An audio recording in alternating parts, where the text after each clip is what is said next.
नमस्कार दोस्तों, कैसे हैं आप लोग। मैं उम्मीद करता हूं आप सभी लोग ठीक होंगे। आपका अपना डायरेक्टर प्रदीप संगतिया। देखिए, आज मैं खेत की तरफ सुबह सुबह मॉर्निंग में टहलने आया हूं और आप सभी को और भी हम कुछ दिखाएंगे जो कि आप लोगों को अच्छा भी लगेगा।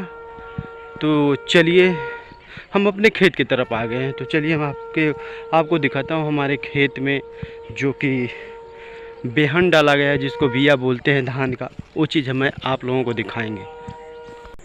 तो चलिए, हम पहुंच गए अपने खेत में। तो आप सभी को हम दिखाते हैं। ये देखिए, तो आप समझ सकते हैं धान का बीज है। आप लोगों को कैसा लगा कमेंट करके आप सभी लोग बताएं। ये पपैया है, ये मेरा भगवान है, देख सकते हैं। ये देखिए हल्दी है, हल्दी, ये हल्दी है। और देखिए, तो आप लोग मेरा वीडियो ज़रूर देखें और सब्सक्राइब कमेंट ज़रूर करें। आपका अपना डायरेक्टर प्रदीप संगतिया। जय हिंद।